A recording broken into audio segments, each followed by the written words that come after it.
Hello मेरे प्यारे बच्चों, आप कैसे हो? उम्मीद है आप सब अच्छे हैं। तो आज आपके सामने मैं एक इंपॉर्टेंट टॉपिक लेके आया हूं जो मैंने आपको प्रॉमिस किया था कि मैं इजी किल टॉपिक्स लेके आऊंगा फिजिक्स के लिए, स्पेशली नीट 2021 के लिए। बच्चों, इस वीडियो में हम लोग वही डिस्कस करने वाले हैं कि फिजिक्स में जो टॉपिक्स है नीट में कौन कौन सा टॉपिक से आपको क्वेश्चन ज्यादा पूछता है। एक प्रिंसिपल है बच्चों, 80-20 प्रिंसिपल।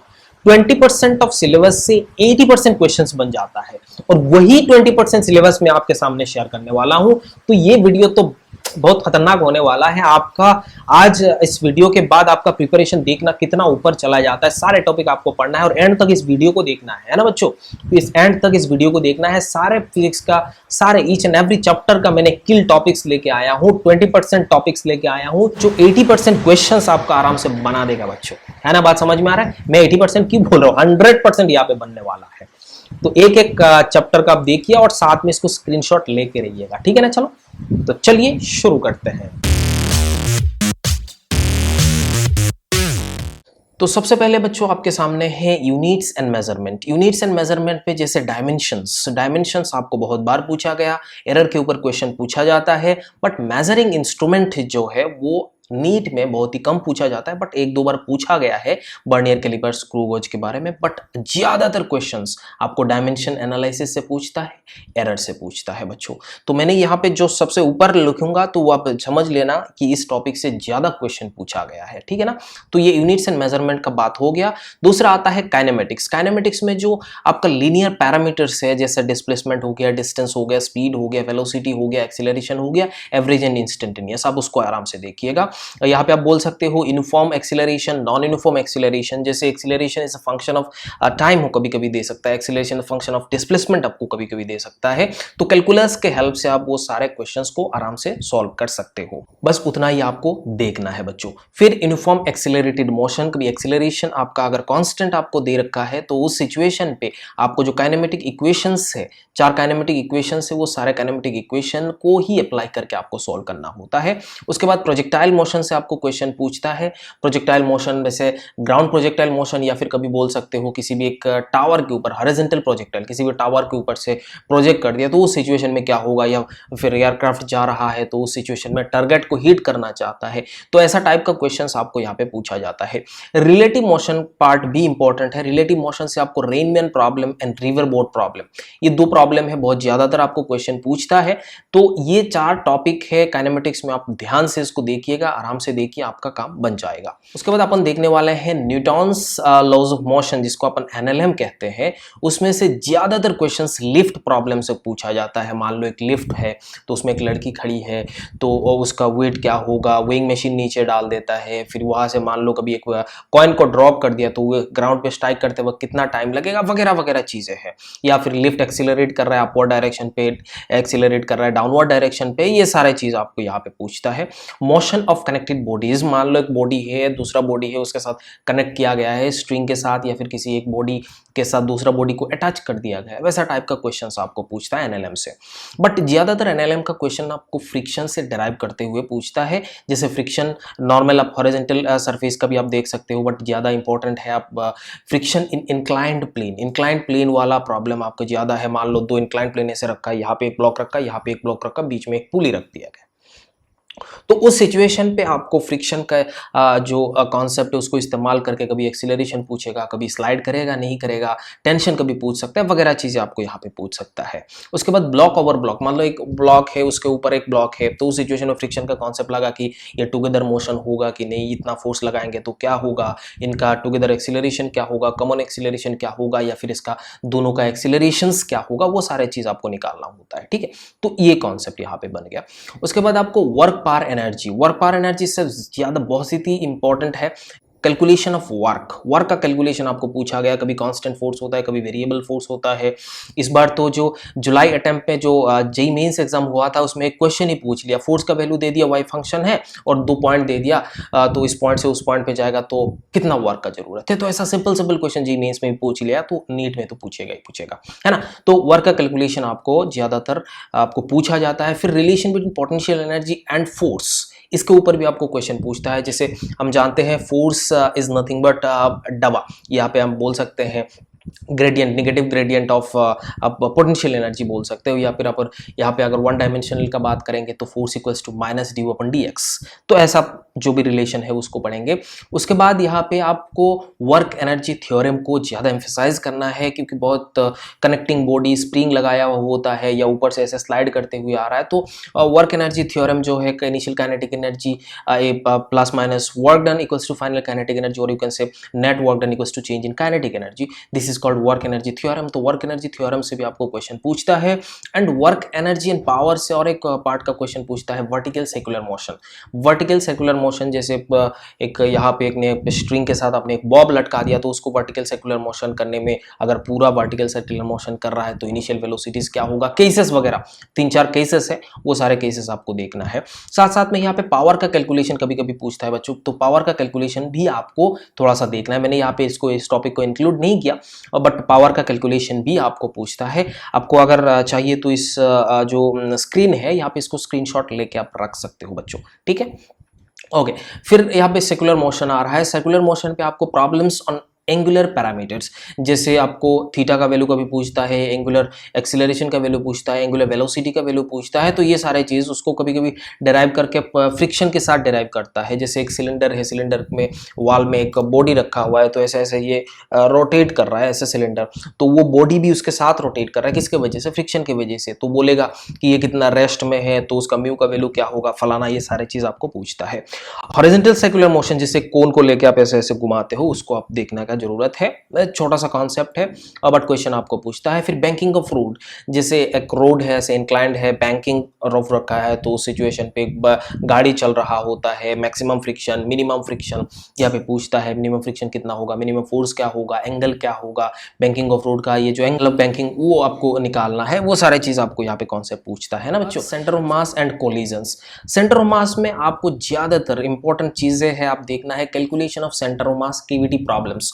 केवीटी प्रॉब्लम्स में यहाँ पे क्यों बोल रहा हूँ, एक मान लो एक बॉडी दे दिया, उसमें से एक केवीटी को हटा दिया, तो उस सिचुएशन में सेंटर ऑफ मास कहाँ पर होगा, जो जिसको हम सेंटर ऑफ मास का शिफ्टिंग कहते हैं। तो उस चीज को आप देखना है थोड़ा सा, जो सेंटर ऑफ मास का थोड़ा कॉन्सेप्ट आपको यहाँ पे भी देखना है। फिर लीनियर मोमेंटम क्या होता है, लीनियर मोमेंटम कंजर्वेशन आपको देखना है। उसके बाद आपको ऑल टाइप ऑफ कोलिजन, जैसे हेड ऑन कोलिजन में होता है, ऑब्लिक कोलिजन होता है, elastic, inelastic and perfectly inelastic collisions, ये सारे चीज आपको देखना है। छोटा छोटा चीजें हैं, आपको इतना ज्यादा टाइम देना नहीं है, बट कॉन्सेप्ट आप देखोगे और क्वेश्चन सब बनाते रहोगे तो 100% कोलिजन्स सेंटर ऑफ मास का जो भी क्वेश्चन होगा आराम से आप कर सकते हो बच्चों। नेक्स्ट हमारे पास आता है रोटेशनल मोशन, या फिर आप इसको बोलते हैं रिजिड बॉडी डायनामिक्स, आरबीडी। ज़्यादातर बच्चों का इस चैप्टर में प्रॉब्लम होता है, बच्चे सोचते हैं कि ये आरबीडी को छोड़ देते हैं, थोड़ा टफ है। हालांकि ये थोड़ा सा घुमा फिरा के क्वेश्चन पूछता है, बट मैं आपको एक चीज़ बताता हूँ, जो कैलकुलेशन ऑफ MOI मतलब मोमेंट ऑफ इनर्शिया जो है, उसके ऊपर आपको क्वेश्चन पूछता है। तो all type of moment of inertia का, जैसे आपको parallel axis theorem, perpendicular axis theorem, ये सारे थ्योरम आपको जानना है। और कैलकुलेशन ऑफ MOI आपका जानना बहुत ज़रूरी है, क्योंकि ये छोटा छोटा कॉन्सेप्ट, छोटा छोटा क्वेश्चन आपको बहुत ही आराम से पूछ लेता है। आरबीडी से ज्यादातर ये 2 क्वेश्चन पूछता है, तो एक पार्ट आपको मोमेंट ऑफ इनर्शिया टेर कैलकुलेशन से आपको पूछ लेता है, बाकी दूसरा थोड़ा एंगुलर मोमेंटम कंजर्वेशंस या रोलिंग मोशन से आपको पूछ सकता है, ठीक है ना। तो टॉर्क कैलकुलेशन, फिर angular momentum conservation and rolling motion, ये 4 टॉपिक है आरबीडी से। अगर आप अच्छे से थोड़ा पढ़ लोगे तो आरबीडी का चुटकी में अपना आंसर सॉल्व हो जाएगी। बात समझ में आ रहा है। उसके बाद ग्रेविटेशन, ग्रेविटेशन भी आप इलेक्ट्रोस्टैटिक्स अगर आप पढ़ लिए हो तो ग्रेविटेशन भी आपको चुटकी में हो जाएगा। इसमें क्या क्या पढ़ना है देखिए, एक्सीलरेशन ड्यू टू ग्रेविटी, जैसे ग्रेविटेशन का वेरिएशन यहाँ पे हो रहा है, तो उस सारे चीज़ को आपको थोड़ा सा देखना है। हाइट में ले जाएंगे तो क्या होगा, इसको डेप्थ में ले जाएंगे तो ग्रेविटेशन, जो ग्रेविटी है, एक्सीलरेशन ड्यू टू ग्रेविटी का क्या चेंजेस आता है, वगैरह चीज़ें आपको यहाँ पे पूछा जाता है। फिर ग्रेविटेशन पोटेंशियल एनर्जी, या फिर आप यहाँ पर बोल सकते हो एनर्जी कंजर्वेशन के ऊपर भी क्वेश्चन पूछ लेता है। कभी एक जो मान लो आर्ट सरफेस से हमने एक बॉडी को प्रोजेक्ट कर दिया 5 किलोमीटर पर सेकंड, तो उस सिचुएशन पे आपको बोला मैक्सिमम हाइट क्या होगा, तो आप अगर वो जैसे मोशन अंडर ग्रेविटी वाला कॉन्सेप्ट लगाओगे तो नहीं होगा, क्योंकि वहाँ पे जी वेरी कर रहा है। तो आपको यहाँ पे एनर्जी कंजर्वेशन लगाना होगा, initial energy, final energy, kinetic energy plus potential energy initial का, और kinetic energy plus potential energy final का लगाओ, दोनों इक्वेट कर लो, आराम से आपके सामने आ जाएगा क्वेश्चन, ठीक है। उसके बाद एस्केप वेलोसिटी, एस्केप वेलोसिटी का रिलेशन है, वो एस्केप वेलोसिटी का रिलेशन आपको देखना है। ऑर्बिटल वेलोसिटी का रिलेशन है एस्केप वेलोसिटी के साथ कैसे है, वगैरह चीजें आपको देखना है। फिर केपलर्स 3 लॉ है, वो तीनों लॉ को आपको अच्छे से देखना है। उसमें थोड़ा थोड़ा छोटा छोटा क्वेश्चन पूछता है, सैटेलाइटिक मोशन वगैरह चीज़ें हैं, केपलर्स लॉ यही डिफाइन करता है ना। तो ये 4 टॉपिक ज़्यादातर मोटे मोटे तौर पे ये 4 टॉपिक से आपको क्वेश्चन बनेगा ग्रेविटेशन पे। आप आराम से देखिएगा, और आप अगर आपको विश्वास नहीं हो रहा है तो पीवाईक्यू आप उठा के देखिए, बहुत आराम से आपको पता चल जाएगा कि कौन सा टॉपिक से ज़्यादातर क्वेश्चन पूछा जा रहा है बच्चों। इसीलिए मैंने यहाँ पे ईजी किल टॉपिक बोला, और मैंने ये भी एम्फेसाइज किया कि 80-20 प्रिंसिपल, 20% ऑफ सिलेबस जो है उसमें से आपको 80% क्वेश्चन बन जाती है। बात समझ में आ रहा है? ये जिस थोड़ा दिमाग में रखना है। उसके बाद mechanical properties of solid and fluid. जो सॉलिड एंड फ्लूइड में ज़्यादातर क्वेश्चन आपको सरफेस टेंशन से मिलेगा, फिर सिंपल प्रेशर कैलकुलेशन, बार्नौलीज थ्योरम का भी इस्तेमाल करना होता है, कंटिन्यूटी इक्वेशन में बार्नौलीज थ्योरम। फिर कैपिलरी राइज के ऊपर क्वेश्चन पूछता है कि इसका हाइट इतना होगा, अगर इस ट्यूब का जो भी हमने कैपिलरी रखा है उसका रेडियस अगर बढ़ा देंगे तो मास का क्या चेंजेस होगा, ऐसा टाइप का क्वेश्चन पूछता है। इवन लास्ट ईयर में एक क्वेश्चन पूछा गया कैपिलरी राइज में, उसका रेडियस बढ़ा दिया गया तो मास में क्या अंतर आ रहा है, उसके ऊपर क्वेश्चन पूछता है। फिर इलास्टिसिटी, इलास्टिसिटी में सिंपल आप देख सकते हो स्ट्रेस स्ट्रेन का जो प्रॉब्लम है उसको आप थोड़ा सा देख लेना है, कभी टेंशन निकालने दे देगा, कभी स्ट्रेन कितना होगा, ये सारे चीज़, बल्क मॉडुलस क्या होगा, यंग्स मॉडुलस, बल्क मॉडुलस, वो सारे का रिलेशन आपको थोड़ा सा एक बार अच्छे से देख लेना जरूरी है, ठीक है ना। तो फ्लूइड में इतना ही क्वेश्चन पूछता है। जो प्रेशर मैंने यहाँ पे बोला, जो स्टैटिक फ्लूइड का या फिर कभी एक्सेलरेटेड फ्लूइड का, उसका भी देख सकते हो, है ना बच्चों। ओके फिर ये जो चीज़ें हैं एसएचएम एंड वेव्स, यहाँ पे आप क्वेश्चन सारे बना सकते हो, इतना डिफिकल्ट क्वेश्चन नहीं पूछता, यहाँ पे सिंपल क्वेश्चन पूछता है। बट अगर आपका कॉन्सेप्ट क्लियर है तो एसएचएम एंड वेव से आपको क्वेश्चन पूछता है, 3 क्वेश्चन आपको यहाँ पे पूछता है। तो अब देखिए क्या क्या है, स्प्रिंग ब्लॉक प्रॉब्लम्स हो गया, सिंपल पेंडुलम प्रॉब्लम्स हो गया, फिर मोशन इन एसएचएम, उसके बाद वेव इक्वेशन, स्टैंडिंग वेव जिसके हम लोग फिक्स्ड एंड फ्री एंड वाला जो हम लोग के पास स्टैंडिंग वेव होता है, एक स्ट्रिंग को हमने फिक्स्ड कर दिया दोनों साइड से, या फिर एक स्ट्रिंग का एक साइड फिक्स्ड है दूसरा फ्री है, तो ऐसा टाइप का है। फिर ऑर्गन पाइप का भी सेम है, एक ओपन ऑर्गन पाइप है, क्लोज ऑर्गन पाइप, यहाँ पे आपको बीट्स के साथ भी रिलेट करके पूछ सकता है, या फिर फंडामेंटल फ्रीक्वेंसी पूछता है, इतना ओवरटोन इसका जो भी है organ pipe, close organ pipe का इतना ओवरटोन के साथ ओपन ऑर्गन पाइप का इतना ओवरटोन सेम होता है, तो उस सिचुएशन पे क्या होगा, ये सारे आपको चीज़ें आपको यहाँ पे बताना होता है।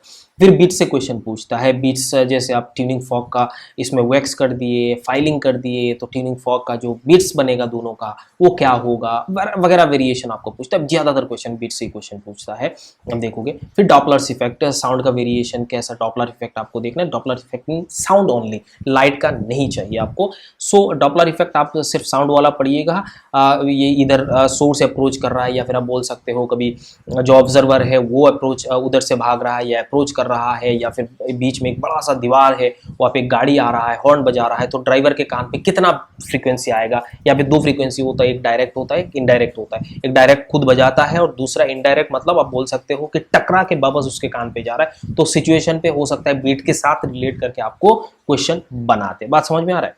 तो ऐसा टाइप का होता है। उसके बाद आपको जो हीट एंड थर्मोडायनेमिक्स, यहाँ पे केटीजी का क्वेश्चन पूछता है, कैलोरीमेट्री का क्वेश्चन पूछता है। कैलोरीमेट्री आप जानते हो, यहाँ पे जैसे कभी आइस को गला के इतना टेम्परेचर पानी में लगा दिया तो हीट का वैल्यू क्या होगा, कितना एनर्जी जाएगा, या फिर 2 चीज़ को पानी एंड आइस को मिक्स कर दिया तो उस सिचुएशन पे कितना बचेगा, फाइनल प्रोडक्ट क्या होगा, ये सारे चीज़ें। Conduction problems, wind displacement problems आप यहाँ पे देख सकते हो। स्टीफेंस जो लॉ है, सिंपल है, उसको देखना है। रेडिएशन के ऊपर क्वेश्चन पूछता है। Thermal expansion is very important, thermal expansion छोटा टॉपिक है, उसमें से क्वेश्चन पूछता है। फिर Newton law of cooling, very simple, आप जानते हो, एक सिर्फ एक एजम्पशन है यहाँ पे। इस एजम्पशन को आप अगर देख लोगे उसको आराम से आप देख सकते हो। रेट ऑफ कूलिंग का भी कभी कभी पूछता है, जिसको dt अपन dt होता है, d कैपिटल T मतलब टेम्परेचर का जो चेंज है विद रेस्पेक्ट टू टाइम, इसको अपन रेट ऑफ कूलिंग बोलते हैं। dq अपन dt को अपन बोलते हैं क्या, रेट ऑफ हीट लॉस, ठीक है। वो दोनों टर्म में थोड़ा सा कंफ्यूज हो जाता है, थोड़ा आराम से इसको देखना। फिर थर्मोडायनेमिक प्रोसेसेस है, जिसमें हम लोग इंडिकेटर डायग्राम या फिर हम ग्राफ प्रॉब्लम्स होता है, कभी आइसोथर्मल हो गया, कभी एडियाबेटिक हो गया, कभी आइसोबारिक हो गया, एक साइकिल बना देगा, तो उस सिचुएशन पे आपको सॉल्व करना होता है, ठीक है ना। उसके बाद फर्स्ट लॉ ऑफ थर्मोडायनेमिक्स, फिर heat engine and refrigerator, cyclic process में ज्यादातर क्वेश्चन पूछता है, हीट इंजन में भी क्वेश्चन पूछता है, एंड कार्नोट इंजन। अगर आप थर्मोडायनेमिक्स का पार्ट पूरा अच्छे से अपने ईमानदारी से कर लोगे ना, तो 4 क्वेश्चन मिनिमम आप यहाँ पे सॉल्व कर सकते हो बच्चों। तो एक एक टॉपिक आप यहाँ पे मैं जो बता रहा हूँ, सारे टॉपिक को ध्यान से पढ़ना है, अच्छे से पढ़ना है, ठीक है ना। ओके उसके बाद आता है इलेक्ट्रोस्टैट्स। इलेक्ट्रोस्टैट्स में just standard electric fields calculation, जैसे कभी इनफाइनाइट जैसे चार्ज रॉड हो गया, फिर डिस्क हो गया, इनफाइनाइट शीट हो गया, स्फेयर हो गया, ये सारे चीज़ आपको यहाँ पे देखना होता है। स्टैंडर्ड है इलेक्ट्रिक फील्ड, आप यहाँ पे देखना है। कुलॉम्स लॉ के ऊपर क्वेश्चन पूछता है, दो चार्ज को ऐसे रख दिया, दोनों के बीच में अगर एक दूसरा चार्ज को रख देंगे तो उसमें इक्विलिब्रियम पोजीशन कहाँ पर आएगा, स्टेबल इक्विलिब्रियम आएगा या नहीं। या कभी टाइम पीरियड के ऊपर क्वेश्चन पूछता है, गॉस लॉ भी इंपॉर्टेंट है। डाइपोल के ऊपर क्वेश्चन पूछता है बच्चों, शॉर्ट डाइपोल के ऊपर specially. Relation between electric field and potential, जो इलेक्ट्रिक पोटेंशियल है उसका, जैसे हम लोग पोटेंशियल एनर्जी एंड फोर्स के साथ जैसे रिलेशन मिला, यहाँ पे भी वैसा ही रिलेशन है, तो उसके ऊपर कभी क्वेश्चन पूछता है। कभी स्फेयर दे दिया, इसके अंदर पोटेंशियल कितना होगा, इसमें बीच में एक चार्ज रख देंगे तो इसमें क्या चेंजेस आएगा, वगैरह वगैरह चीजें पूछता है कभी कभी, तो ध्यान से इसको भी पढ़ना है। इलेक्ट्रिक पोटेंशियल कैलकुलेशन को भी पूछता है। Capacitance is very important. Electrostatics में एक क्वेश्चन मिनिमम आपको कैपेसिटेंस से पूछेगा। कभी डाइलेक्ट्रिक डाल दिया तो उस सिचुएशन पे कैपेसिटेंस का क्या चेंज होगा, एनर्जी स्टोर्ड क्या होगा, फोर्सेस के ऊपर कभी कभी क्वेश्चन पूछता है, तो ये सारे चीज़ आपको थोड़ा देखना है। एनर्जी स्टोर्ड स्पेशली पूछता है, या फिर इक्विवेलेंट कैपेसिटर क्या होगा, या फिर कभी रेजिस्टर एंड कैपेसिटर के साथ कनेक्ट करता है। आरसी सर्किट नीट में बहुत ही कम पूछता है, बट अगर कभी पूछ ले तब इसको भी सॉल्व करना। आइडियल कंडीशन या फिर स्टेडी स्टेट कंडीशन पे करंट पास कितना हो रहा है, वगैरह चीज़ें आपको यहाँ पे देखना है ना बच्चों। उसके बाद करंट इलेक्ट्रिसिटी। करंट इलेक्ट्रिसिटी से ज़्यादातर क्वेश्चन ना हीटिंग इफेक्ट ऑफ करंट, जैसे एक बल्ब लग दिया या कभी हीटर को गर्म कर दिए, कभी ये वो, कभी इसको क्वेश्चन को थर्मोडायनेमिक्स के साथ रिलेट कर सकता है। एम सी डेल्टा टी, उसके ऊपर आप यहाँ पे देख सकते हो। एम एस डेल्टा टी, जैसे हम लोग हीट का वैल्यू निकाल लेते हैं, तो यहाँ पे इतना पावर देंगे तो इसमें टेम्परेचर क्या होगा, वगैरह चीज़ें आपको यहाँ पे पूछता है। फिर केवीएल केसीएल, जो सर्किट थ्योरी होता है, एक लूप लॉ लगाना होता है, या फिर कभी केसीएल लगाना होता है, जैसे करंट लॉ या जंक्शन लॉ लगा के आपको कभी पोटेंशियल डिफरेंस पूछ लेगा, कभी करंट पूछ लेगा, कभी किसी पॉइंट का पोटेंशियल क्या है, ये सब आपको पूछ सकता है। फिर कम्बिनेशन ऑफ रेजिस्टर्स, मतलब मान लो रजिस्टर को सीरीज कम्बिनेशन में लगा दिया, पैरेलल कम्बिनेशन में लगा दिया, व्हीटस्टोन ब्रिज के साथ डिराइव करके कभी क्वेश्चन पूछ लेता है, इक्विवेलेंट रेजिस्टर आपको निकालना है, या फिर कभी किसी ब्रांच का करंट निकाल लो, ऐसा पूछ सकता है ना। और उसके बाद जो इलेक्ट्रिकल इंस्ट्रूमेंट्स है, जैसे मीटर ब्रिज हो गया, फिर पोटेंशियोमीटर हो गया, इसके ऊपर भी क्वेश्चन पूछता है। वोल्ट मीटर के साथ भी रिलेट करके क्वेश्चन पूछता है। फिर ईएमएफ एंड टर्मिनल वोल्टेज, ये तो इंपॉर्टेंट है, पूछता है। ईएमएफ ऑफ ए सेल होता है, उसको भी कभी कभी आपको क्वेश्चन पूछता है। फिर मैग्नेटिक इफेक्ट ऑफ करंट जो है, वो मैग्नेटिक का पहला पार्ट है ना, तो उसमें मैग्नेटिक फील्ड जो है, स्ट्रेट वायर एंड आर्क का बहुत ज़्यादा इंपॉर्टेंट है। एक स्ट्रेट वायर मान लो फलाना लेंथ का दे दिया, तो इस पॉइंट पे आर डिस्टेंस पे कितना होगा मैग्नेटिक फील्ड, या फिर कभी इनफाइनाइट वायर दे दिया तो उसमें इस पॉइंट पे इलेक्ट्रिक फील्ड का वैल्यू क्या होगा, या कभी आर्क दे दिया, या फिर अभी कंबाइन करके आर्क दिया, उधर इनफाइनाइट लेंथ ऐसे लॉन्ग वायर दे दिया, तो उस सिचुएशन में किसी भी एक पॉइंट पे आपको पूछ लिया मैग्नेटिक फील्ड क्या होगा, वो सारे फॉर्मूला है, अगर आप जान लोगे और थोड़ा सा कॉन्सेप्ट 2-4 क्वेश्चन अगर आप अच्छे से करोगे तो आराम से कर सकते हो। फिर मूविंग कॉइल गैल्वेनोमीटर के ऊपर क्वेश्चन पूछता है, कभी उसको आप चेंज कर रहे हो, एमीटर में कन्वर्ट कर रहे हो कि वोल्ट मीटर में कन्वर्ट कर रहे हो, जो करंट इलेक्ट्रिसिटी में आपने करा था। मूविंग कॉइल गैल्वेनोमीटर से भी आपको क्वेश्चन पूछता है, उसका थोड़ा सा अच्छे से देख लेना है, सेंसिटिविटी के ऊपर क्वेश्चन पूछ लेता है। फिर force on moving charges, secular motion को उसको साथ डिराइव करके देता है। जैसे आपने देखा होगा एक मैग्नेटिक फील्ड है, मान लो अंदर के डायरेक्शन पे, ऐसे चार्ज को हमने यहाँ पे वेलोसिटी दे दिया, तो उस सिचुएशन में एक सर्कुलर पाथ बनाता है, उसका रेडियस क्या होगा, उसका टाइम पीरियड क्या होगा, उसका ओमेगा क्या होगा, उसका वेलोसिटी क्या होगा। मान लो एक रेंज दे दिया कि इतना डिस्टेंस ऐसे रखा हुआ है, तो इसमें कितना टाइम स्पेंड किया होगा उस मैग्नेटिक फील्ड पे, या कभी एंगल आपको पूछ लेता है, डेविएशन एंगल कितना होगा, फलाना, ये सारे चीजें एक छोटा सा कॉन्सेप्ट है, उसमें आपको देखना है। कभी हेलिकल पाथ बना रहा है तो उसके ऊपर रेयर क्वेश्चन पूछता है, बट आपको पूछ सकता है, तो आप एक बार देख लीजिएगा, है ना। सो करंट करिंग लूप, इसमें फोर्स टॉर्क के ऊपर क्वेश्चन पूछता है, जैसे टॉर्क इक्वल्स टू आप जानते हो एम वी आता है ना, तो उसमें एम क्रॉस बी का फॉर्मूला लगा के आप इसको सॉल्व कर सकते हो। टॉर्क का क्वेश्चन पूछेगा, कभी फोर्स का क्वेश्चन पूछेगा, कभी आपको पूछ सकता है ऐसा मैग्नेटिक फील्ड में एक ऐसा वायर लूप लगा दिया, तो इस पोल्टी में है तो उसको 180 डिग्री एंगल लगाएंगे, घुमा देंगे, तो उस सिचुएशन में वर्क डन क्या होगा, या फिर उस मैग्नेटिक फील्ड को उसको हटा देना है तो उस सिचुएशन में वर्क डन क्या होगा, तो वो सारे चीज आप यहाँ पे निकाल सकते हो। Magnetic moments is very important. Magnetic moments जो एक लूप है, तो उसका मैग्नेटिक मोमेंट आप जानते हो NIA, number of turn, current and area of cross section. जो area of cross section in the sense उस लूप का एरिया का बात कर रहा हूँ, तो उस लूप का एरिया देखना है। और इसमें एक वेक्टर फॉर्म है, तो मैग्नेटिक मोमेंट का आपको क्या देखना है, थोड़ा सा डायरेक्शन कैसा होगा उसको देखना, एरिया का डायरेक्शन जैसा होता है ना बच्चों, तो उस चीज़ को आप थोड़ा सा ध्यान में रखना है।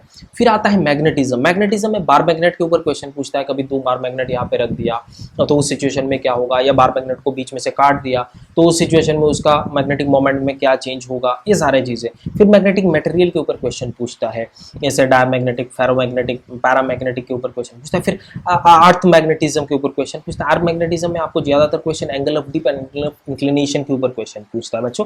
तो ये मैग्नेटिज्म में 3 टॉपिक है। हिस्टोरेसिस से इन जनरल क्वेश्चन बहुत ही कम पूछता है, बट आप अगर एक बार देख लेना उसमें कौन सी बड़ी बात है, आप बोर्ड में भी पढ़े हुए हो, है ना बच्चों। ओके, तो ये पार्ट हो गया, मैग्नेटिज्म पार्ट है। दूसरा आपका यहाँ पे जो इंपॉर्टेंट है, बच्चा कभी कभी डर जाता है ईएमआई एंड एसी को लेके, बट मैं आपको यहाँ पे 3-4 टॉपिक ही बताऊंगा तो हर एक चैप्टर का, तो आप आराम से देख लेना। Theoretical problems on Faraday's and Lenz law. मान लो कभी एक बार मैग्नेट दे दिया, यहाँ पे एक सर्कुलर लूप लेके आ गया, तो उस सिचुएशन पे इसको ऐसे अप्रोच कर रहा है तो उसमें इंड्यूस्ड करंट का वैल्यू क्या होगा, तो लेंज लॉ से आप यहाँ पे कर सकते हो। मैग्नेटिक फील्ड अंदर के डायरेक्शन पे एक लूप लगा दिया तो उस सिचुएशन में मैग्नेटिक फील्ड इंक्रीज हो रहा है, डिक्रीज हो रहा है, तो इंड्यूस्ड करंट का डायरेक्शन क्या होगा, ये सारे चीज आप यहाँ पे बता सकते हो।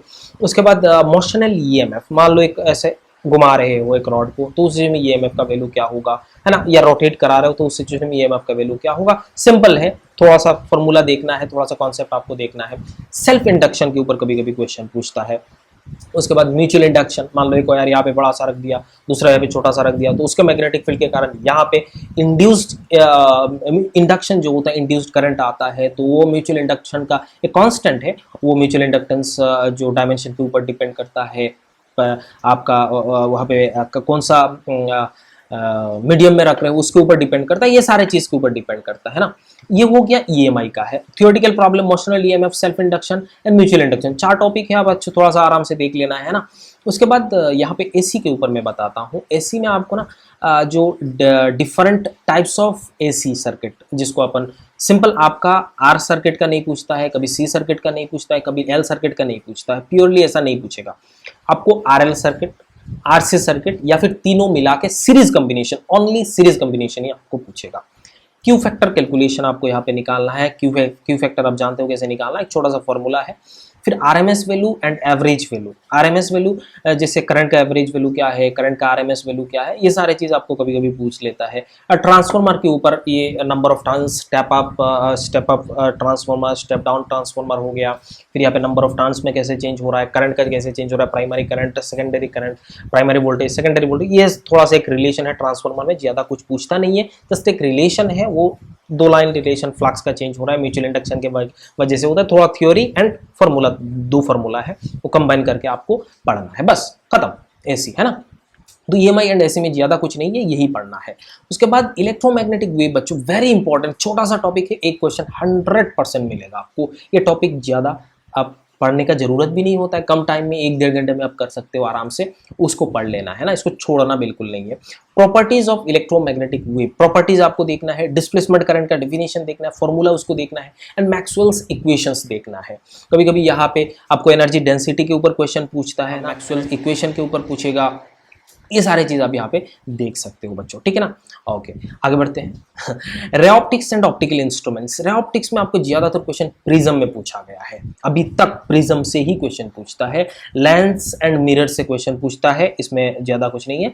प्रिज्म का क्वेश्चन पूछेगा, प्रिज्म को थोड़ा सा देखना है, एंगल ऑफ प्रिज्म मैक्सिमम होगा तो क्या होगा, मैक्सिमम डेविएशन के साथ क्या रिलेशन है, वगैरह वगैरह चीजें यहाँ पे TIR भी मिक्स कर सकता है ना, बट इतना टफ नहीं पूछेगा।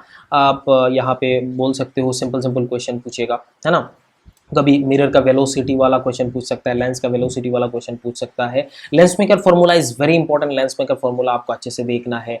कभी स्फेरिकल वाला रिफ्लेक्शन पूछ सकता है, TIR पूछ सकता है, टेलीस्कोप से आपको क्वेश्चन पूछेगा। तो ऑप्टिकल इंस्ट्रूमेंट आपको 100% पूछेगा, और ये जो प्रिज्म, लेंस वगैरह वो सबसे आपको क्वेश्चन पूछेगा। ऑप्टिक्स से आपको 3 क्वेश्चन एटलीस्ट मिल ही जाएगा बच्चों, टेंशन लेने वाली बात नहीं है। हालांकि वो थोड़ा बड़ा चैप्टर है, बट आपको पढ़ना है, इजी टॉपिक है ना।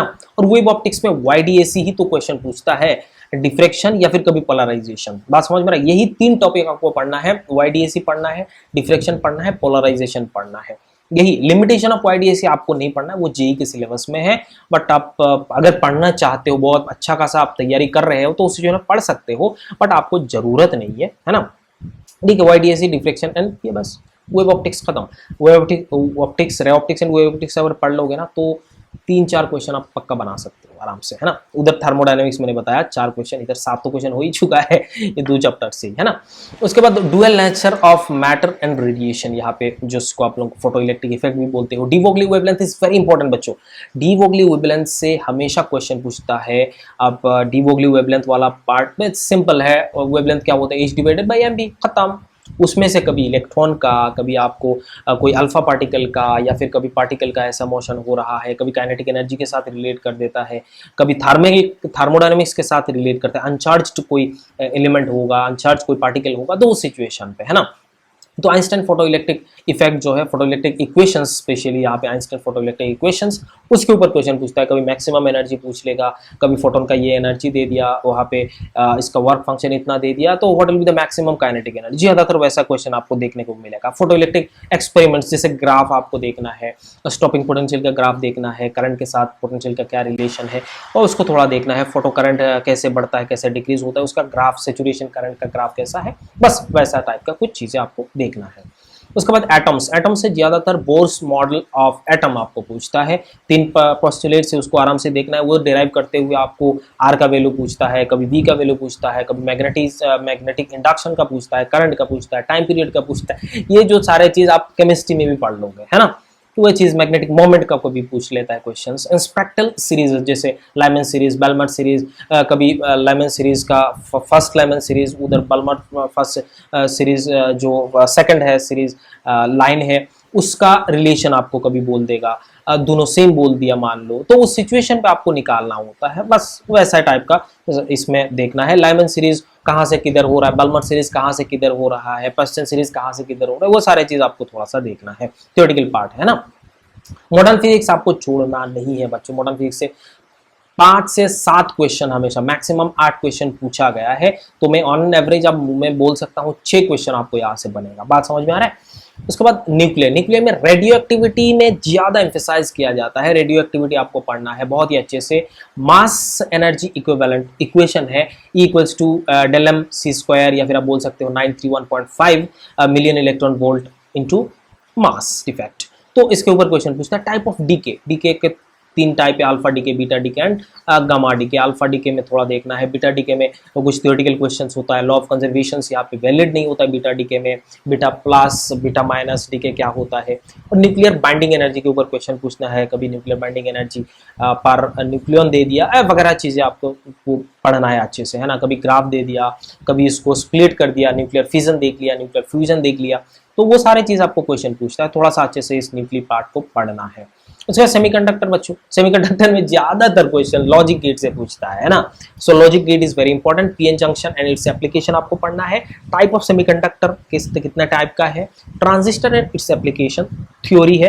एक तो एप्लीकेशन ट्रांजिस्टर में थोड़ा ग्राफ है, आप इसको देख सकते हो। एनर्जी बैंड थ्योरी, इसमें ज्यादा क्वेश्चन नहीं पूछता एनर्जी बैंड थ्योरी, ज्यादा क्वेश्चन लॉजिक गेट से, पीएन जंक्शन से, इट्स एप्लीकेशन आपको देखना है, ट्रांजिस्टर एंड इट्स एप्लीकेशन, जो ग्राफ आपको पूछा जाता है। बस इतना खत्म हो गया। लॉजिक गेट से 100% आपको क्वेश्चन पूछेगा, मिनिमम एक क्वेश्चन तो पूछेगा ही पूछेगा सेमीकंडक्टर से, बट 2-3 क्वेश्चन तो पूछ ही लेता है बच्चों।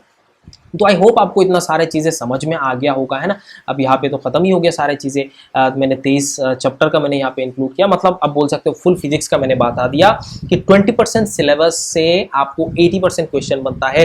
हर एक चैप्टर का 20% चीज़ें मैंने आपको बताया, 80% क्वेश्चन इनमें से बनने वाला है। बात समझ में आ रहा है। तो इस वीडियो को आप एंड तक देखने के लिए शुक्रिया, आपका ये हेल्प होने वाला है। और अपने दोस्तों को भी इसको शेयर कर लो, क्योंकि ये यहाँ पे जो मैंने टॉपिक बताया ये ईजी किल टॉपिक्स है बच्चों। ये सारे टॉपिक आपको पढ़ लेना है, बहुत ही अच्छा नंबर आपको 150 के ऊपर तो मिनिमम आप लाओगे, मैं पक्का लिख के अभी दे सकता हूं, है ना। एग्जाम के बाद ये दोबारा वीडियो में आइएगा और नीचे कमेंट करके बताइएगा आपको 150 के नीचे आपने अटेम्प्ट किया कि नहीं, अगर आप सारे टॉपिक आप पढ़ लो, है ना बच्चों। तो ऑल द बेस्ट बच्चों। इस वीडियो को आप अच्छे से देखे हो, अच्छे से समझना है, स्क्रीनशॉट लेके रखो और अपना चेकलिस्ट बना के रखो। ये टॉपिक मैंने पढ़ लिया, यस, ये टॉपिक मैंने पढ़ लिया, यस, ये टॉपिक मैंने पढ़ लिया, यस। जो टॉपिक आपने नहीं पढ़ा उसको अच्छे से दोबारा पढ़ लेना है। ये सारे टॉपिक से आपको क्वेश्चन बनेगा ही बनेगा, पक्का बनने वाला है ना बच्चों। So all the best and thank you so much, bye bye.